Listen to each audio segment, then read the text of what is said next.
I'm Maria Menounos, and you're tuned in to AfterBuzz TV, the ESPN of TV talk. Now, let the buzz begin. What is up, AfterBuzzers, and welcome back to the mid-season finale of One Day at a Time. Today, we're going to be talking about Season 4, Episode 6, Supermoon. Love was certainly in the air tonight.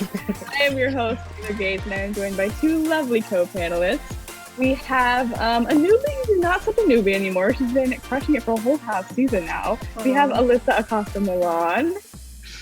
Hey guys, I'm so excited for this episode. I thought it was Valentine's Day because there was so much love going around. Completely agree. And we also have the lovely veteran, just complete icon, Candace Cruz. Thank you. I never thought I'd be considered an icon. I would say you're a complete Thank icon. you. So what did you guys think of this episode overall? I completely agree that it did feel like Valentine's Day. Did you have as much love for this episode as everyone seemed to have for each other in it? Oh, definitely. I was just kind of wondering who was going to be the main couple at the rooftop, what we were going to find out what happened, because everybody kept going up there and we were just trying to figure out like, okay, if it's not then who? So I'm excited that we finally found out what happened, but this was just a great episode. I love it. We talked about last episode, Taylor, that there wasn't a ton of the characters in the last episode. So this one, they really brought everybody. So I was excited to see everybody back together. Absolutely, a true ensemble piece. What did you think about it, Candace? I thought it was just really sweet and like heartwarming. Like it was a very simple, straightforward episode. They got everybody in there because, I mean, to be honest, when you have that many characters to get in there, like you kind of have to keep everyone's story like short, sweet, concise, and like make sure we get everybody through. And I thought they did a really good job of that. I totally agree. It almost felt like a couple little short films, like back to back, which I thought was Right. always a lot of fun in the same sort of setting, which is just always so cool and fun to see. Let's start off by talking about Schneider and Avery, because they are kind of the first fake out couple, I would say, up there. Personally, I thought we were leading to a proposal. Did you guys have the same sort of suspicion? I mean, yeah, she's getting ready to have a baby. Like you would assume that that's what's going to happen. I'm kind of glad it didn't. I feel like Schneider and Avery talk about their wealth all the time and like love each other over that. That is one of the elements that they really love about each other, which I think is great. Have at it. So I feel like Schneider would like go above and beyond. Like it may be cheesy, but I could see him like getting a blimp or like doing like pulling out all the stops. So I kind of want to see Schneider in his element for a proposal. But I thought it was cute. Maybe 3 proposals, because I mean, they need 3 of everything, they're saying. Of course. Yeah, proposal, sure. Does she get 3 rings? Because I mean, yeah. 3 of everything. I think that includes rings. I would hope so, at least. Yes. 3 babies, 3 rings, 3 proposals, sure. We need everything. What did you think about this, Alyssa? Did you enjoy the scene / did you think that there was a proposal coming? I did. I thought it was pretty funny, the fact that as they were leaving, he got him down on one knee and I was like, is he going to propose? And he just picks up the toolbox and she doesn't even blink. Like she didn't think he was going to propose. I think like more back in like a couple, well, not even a couple, like years ago, if somebody got pregnant, I think that was like the go-to, like, hey, let's get married. Like we were pregnant, let's get married. I think nowadays you're seeing a lot more couples just say like, okay, yeah, we got married, but that doesn't mean we're going to rush into a marriage. So I thought possibly he might propose, but I mean, they just got together a couple months ago. They're possibly going to have a baby. I don't know how far along she is, but I think that, you know, there's not really like a huge rush. You can still be together and not be married, but I'm interested to see how this one's going to play out. Yes, completely agree. But regardless of, you know, them proposing or not proposing, I think that we could definitely see from this scene that their relationship is like stronger than ever. She's like, I'll stay with you forever. He is just so happy that he kind of let her come into his life. I just thought they were so sweet. And I just love always seeing them be all lovey-dovey. I thought it was so cute. Our second sort of pairing we have is Alayna and Sid, which they just crack me up every single time they're together. Like there's never a moment that I don't think that they're just going above and beyond. They're just so extra and it's so funny. But they kind of do talk about how they are excited that they're staying together for college, which is great that we kind of reiterate that since that was a main point a couple episodes ago. And then we get a little bit of awkwardness when they start talking about their celeb crushes. What did you guys think about that whole interaction? I feel like it's foreshadowing. I think you might be right. I'm a little scared. Just saying. Like, I mean, listen, I think it's great that they decided that, like, for them, it's best for them to stay together. I just think that, like, if they're already having a little bit of awkward insecurity when it comes to, like, naming their crushes, including Alayna saying one that's down the street, like, I don't think it's a make or break right now, but I just feel like it's like a hint, hint, nudge, nudge. This might be happening in the near future. Yeah, I completely agree with you. And I feel like this might have been mentioned in like the season opener where Alayna was worried and was like, I think Sid's gonna leave me for the barista down the street. Like I feel like this barista has come up before. And to meet this barista. We have to meet this barista. I want to meet this barista. We simply have to. Alyssa, what about you? Do you think that there's maybe some rocky road ahead for them? Well, I mean, we saw a little bit earlier in the season when they were talking about that they were going to break up because they're probably going to be going to different schools. And then, you know, midway through the season, they talked about the fact that, hey, we're going to stay together. We're going to make this work. And I think that that's more power to them. You know, sometimes relationships, they work out and sometimes they don't. So it looked a little bit rocky here, just like you were talking about the awkwardness because she was talking about, oh, I thought these were celebrity crushes that we have no chance of being with. And here you go with a real life person. But I think time will tell, like you said, down the road. I mean, when they go to college, they might meet somebody else. They might be in different circles. You never know. But I'm hoping that, you know, they really give it a shot so that they can be together. So we'll see what happens. Completely agree. I'm super excited to see that relationship continue to develop as their lives sort of change and they start taking all of these big steps. And speaking of big steps, it is Alex and Nora's 3-month anniversary already, which crazy. That went fast. I know, right? We just met her like two episodes ago. But I love that Alex is always trying to be so smooth, but also so thoughtful and wants to do something big. And yet he has $20 that he's trying desperately to make like look like $40. But I love how like chill Nora is. She's like, yeah, I just need you to be nice to me and tell me that I'm pretty. Like I don't need anything crazy. I loved getting to see more of her in this episode. Yes. Did you guys also love seeing more of Nora? Oh yeah, because you know, like you said, I feel like we just met her yesterday. You know, when they were in the restaurant and he was introducing her to the family for the first time. I thought it was funny that he was like, "Oh yeah, I did all this for you," and then she's like, "You can't do all of this for $20." Like she straight up was like, "I know you didn't do this," but it's interesting to me because you know. I think about like nowadays, there are some girls or guys that would be completely fine with you just saying, hey, like, I'm just so thankful to be with you. And I know it's 3 months and you're so gorgeous and you make me so happy. And then there's also some people that would say, okay, like, did you buy me a present? So I like the fact that she was just like, yeah, just tell me I'm pretty and then we'll be good with that. So just like Penelope had, you know, told him that he should probably just do. What would you want, Alyssa? Which one are the two options that you just gave? Which one are you? I'm definitely the type of person that like I'm like if you want to get me gifts that's fine, but I'm more of like the cute and cuddly, like you know you want to like cuddle, like watch movies, you want to like make me dinner, if we just want to go on a walk. Like I'm a simple person. I don't need like extravagant. It's more about how the person makes me feel than what they give me. I mean, am I too old school? No, I'm completely agree. And also, you have to remember they're like 14. Like they're not going to have that much money. How old are they right now? They are 14. I think right? 14 because they're talking about that conversation is coming up though already. Right. Oh yeah, the sex conversation at 14. Yeah, right, because they were talking about their quinceañero and oh my god, so he has to be like 14, right?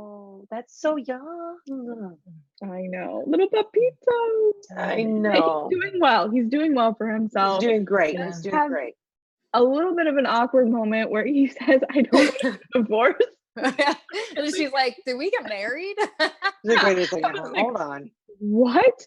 But I thought it was really interesting how this is kind of him freaking out about how like his parents' divorce kind of affected him, which I don't think we've seen. I mean, we've obviously seen them have a little bit of relationship troubles with the dad, but the actual divorce part of it I thought was really interesting that kind of got brought up in this episode, and something that I wasn't really expecting to come out. What, did you guys think that that was going to come up? No, I didn't think, especially from him, because I know like Alayna had not even maybe issues with their divorce, but just with the father and her coming out and him having issues with it. But I think that's, more common with the whole like divorced parents. Because I know when my parents got divorced, it was my senior year of high school.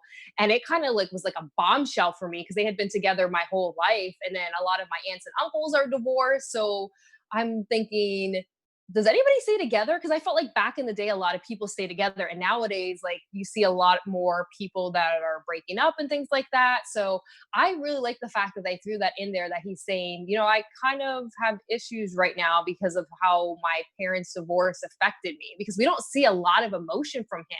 So I'm glad they showed that in this episode. For sure. I thought it was really agreed.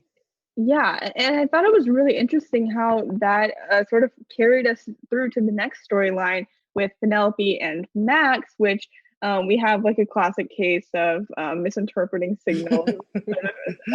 Well, she was very, very blunt on No, her no, no, signal. no.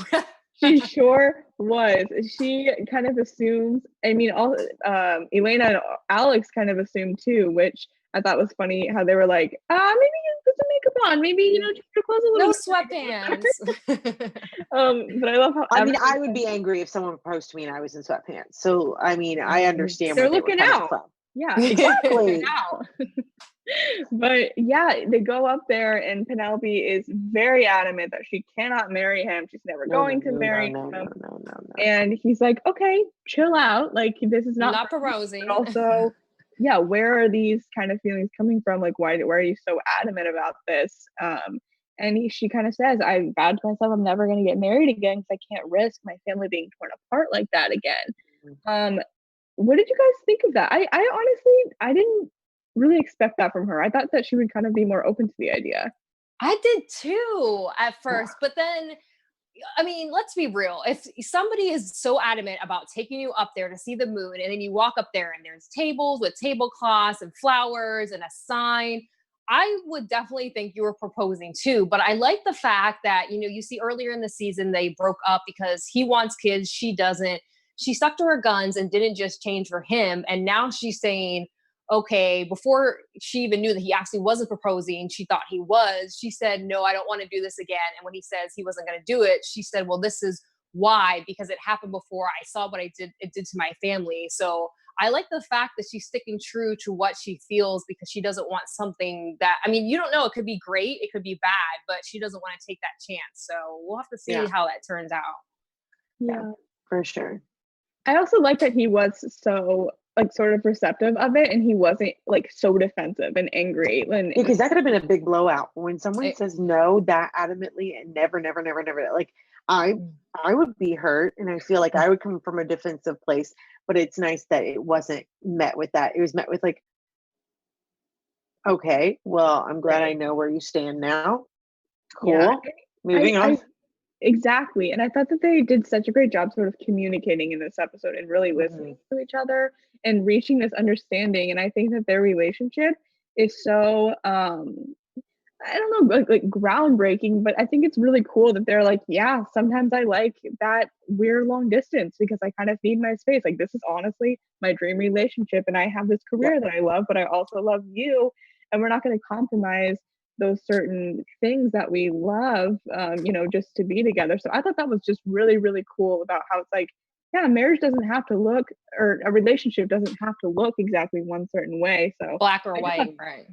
Exactly. I thought that was just such a cool conversation. And I am totally with Penelope on this. Like, I am totally fine with you maybe going long distance for like a month here and there. I need my time, I was just so glad that he didn't say, well, I wanted to leave because I wanted to get away from things that reminded me of you. I thought he was going to say, and now they offered me a position and I'm going to be moving overseas for good. I was so glad that he did not say that. So they still have a chance because, you know, at the beginning of the season, they had broken up and then they got back together. So I was so glad that he's not leaving for good. So maybe they'll just like stick it out and it'll work for them. Yeah, I feel like it definitely could, with the way that they're just like so receptive to it and seem to be doing a really great job of sort of communicating their feelings. And then we also have, so sort of in the episode, which I thought was just so sweet and emotional and did make me cry maybe a little bit. We've discovered the real sort of reason all of this stuff is up here.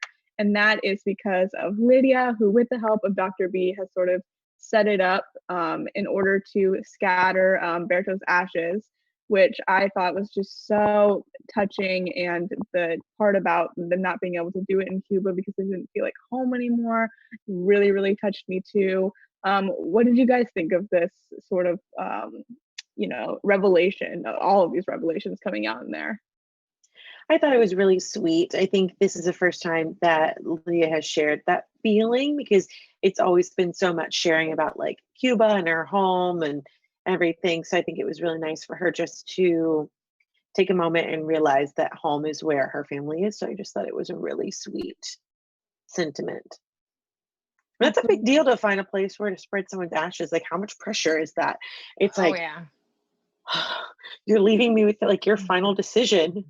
So Yeah. Well, I thought it was before even that part. I thought it was funny that they were all hiding on the roof and they thought there was something going on between them. And Penelope comes out, she's like, "What are you doing?" And they're like, wait, that's a jump off. "Oh, we completely jumped to conclude." I like how she's like, "Should we just jump now?" Like, I'm like, is there really something going on between the two of them? Like, I don't think that like much has changed in an episode where Lydia's all about Dr. B.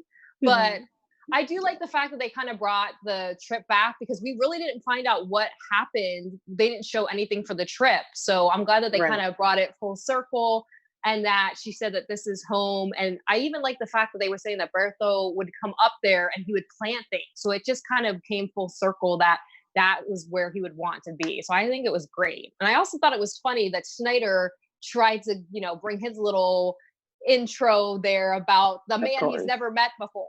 Like, agreed. I love how we and we're had done. And we're done. Yeah, every time we had to have him slip it in there. But I really liked how they all kind of had the moment about like what Berto means to them, like what his kind of legacy is in their mind. I thought that was really affecting, and kind of reminding me a little bit of when Lydia was in the hospital and everyone sort of had their moment to, sort of talk to her and say what, she kind of So I really kind of like how that mirrored it a little bit, and it was just so sweet. And then of course very funny with Schneider coming in there.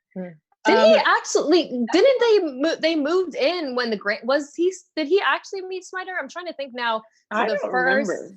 I'm trying to think if he actually, because I know he was there when they first moved to the apartment like forever ago when Penelope was still married. So now I'm trying to think. I can't remember if he actually met him. I feel like maybe briefly, but maybe I'll rewatch, because what else am I gonna do in quarantine? But it wasn't enough for him to be sappy and make this huge, overwhelming speech about how much he met him. Definitely not. That kind of wraps up the episode, but we still have a couple things to talk about. Candace, you actually have some news for us. Yes, so a lot of news actually, guys, which is huge. So congratulations and shout out to the One Day at a Time team, because they are going to be doing an animated special amid coronavirus, which is super exciting.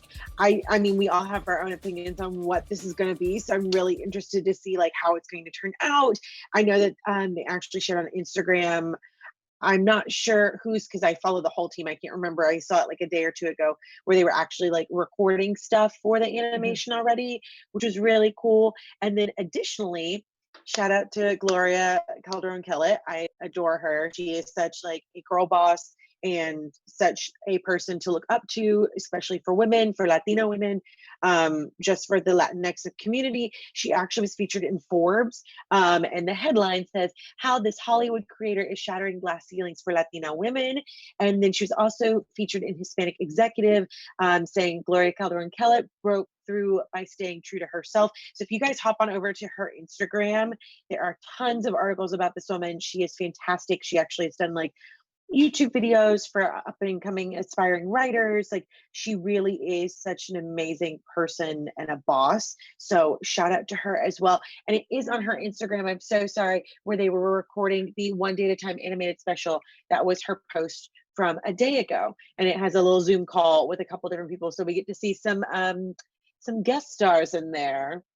Oh my gosh, so exciting. Well, that's amazing for her. She is. I mean, she's incredible. And I've learned so much from her as an aspiring writer myself, like even just through her social media, which is so cool. She's incredible. So go follow her and watch all the news updates because she's posting them regularly. Yes, thank you so much. Alyssa, you also have a special segment for us. Yes, I know that in the past couple episodes, I've been hitting you ladies with the trivia. I'm not going to do that we're this not time. doing too well. Thank goodness. I'm just going to give you guys facts and then you guys can chime in. So I figured for the last episode, I will hit you that with I can do. I like this. So because we had so many couples up on the roof and we didn't know if there was going to be proposals, what was going on, I thought it would be cool to look up some fun facts that I didn't even know about proposals. Ooh. So this is from weddingwire.com, their newlywed report. So what do you ladies think is the most popular month to propose? December. I want to say February. December. December is Christmas. number one. Yes, it's Christmas Day and then Christmas Eve. Yep. And then the second most popular month is July. Oh, July. Really? July. Well, they had like, I think it was like 17% is December, 9% is July, and then they had like, I think 8%, like a couple other months. So okay. But I think maybe July, maybe it's like people are boating the 4th of July, it's summer, people are vacationing. Sure. Fireworks, they don't have to buy for it. They can be like, I bought these fireworks, but I didn't. And everybody around the whole world is celebrating our engagement. There you go. Okay, secondly, they stated that 7 out of 10 people have some involvement in selecting and or purchasing the ring itself. So do you think, because we all know that it's probably going to happen where Schneider is going to propose to Avery. Do you think that he's going to ask her what kind of ring she wants? Or is he going to go to Penelope or somebody in the Alvarez family? Oh, he's going to go to Alvarez's. He'll go to the Alvarez's, but also I kind of hope, did either of you all watch Friends? Of course. Yes. Okay. So I just feel like she's going to pull a Rachel if he picks the wrong ring and just be like, oh my gosh, I love it. I can't wait to go return it and get the ring I actually want. I don't know. I mean, no, like, Avery's too sweet to do that, but I kind of feel like it would be funny with her, like being, she has her taste. She likes 3 of everything. I'm wondering if she will want a very specific ring. Or maybe he's going to get her 3 different diamonds. That could be something. Gotta be the 3 coming in there. Gotta be a 3. Maybe. Okay, thirdly, 71% of people make the final ring purchase less than 2 months prior. What do you guys think about that? I feel like if you bought it like 6 months or a year, it would be hard to like hide it or keep a secret. You would just want to propose already. Like, I don't think Schneider is going to be the type of person that's going to buy it way far out. I think he's going to buy it like within weeks of proposing to her. What do you guys think? I could see him doing it in weeks, but I could also see him already having it and being like, yeah, I bought it the day I met you. You know what I mean? Yeah, that's true. Because with Schneider, you never know what he's going to do. Yeah. Or he could have gone out and gotten it as soon as he found out about the baby. True. That's true. I guess we'll have to see. I don't know. Yeah. Maybe he might not propose at all. Maybe they might. Yeah, just they may not. We're like, we're very progressive, so it might not even be a thing. And then lastly, they stated that the average couple is engaged for 15 months. So if Schneider and Avery get engaged, do you think they'll have a long engagement, or because of the baby, do you think it'll be short, or just because they're so happy and they want to live together and be married? What do you girls think? I think in TV world, it'll be soon. Exactly. I mean, I'm about 3 episodes. Yeah, they propose episodes because they'll have it right before she like starts showing. Yeah. Or she may already be showing and they just want to have like a small little wedding at the courthouse. I don't know. I'm so excited. And Candace, last episode, Taylor and I were talking about what we think or what we're hoping or whatever the baby is going to be. We both think it's going to be a girl. What do you think? I I wanted to be a girl. A girl. Yeah. I wanted to be a girl. I think she She's would be so such a cute. daddy's girl. It's like Schneider's Oh, baby. for sure. Yeah. Of course, duh. Oh my I mean, gosh. regardless of what the baby comes out as, like that, they're gonna be spoiled Yes. Absolutely. in Oh, the best yeah. way. In the best way. We have everything, y'all. Well, I feel like we already kind of covered predictions with the special segment and kind of Yeah. the episode. And we're also very, very low on time. But thank you guys so much for tuning in. We will definitely be back, hopefully covering the animated special and hopefully covering the second half of the season whenever, production gets up and running again. But where can everyone find you guys on social media until then? Thank you guys so much for tuning in and sticking with us. And we're hoping you all stay safe and healthy. My name is Candace Cruz. You can find me on all my social media at Candace R. Cruz. Awesome. And thank you, everybody, for tuning in with us and just like us, taking it one day at a time. I'm so excited to have been on this panel with these awesome ladies. I couldn't have done it without them. You can find me on Instagram and Twitter at Alyssa_Acosta. Until then. Awesome. And you guys can find me on Twitter at Alphaba_Ann and on Instagram at Taylor_Gates_. We will see you when we see you. Until then, just take it one day at a time, you guys. Bye. Bye. Our founder, Keven Undergaro, and me, Maria Menounos, would like to thank you for tuning in to AfterBuzz TV. Remember, we're not just the first, we're the biggest in the world, and we're the only destination for all your favorite TV shows. Whatever you crave, we've got it. So go to AfterBuzzTV.com and check out our lineup. Buzz you later. The views expressed herein are those of the hosts only and do not necessarily reflect the views of AfterBuzz TV or its owners or principals.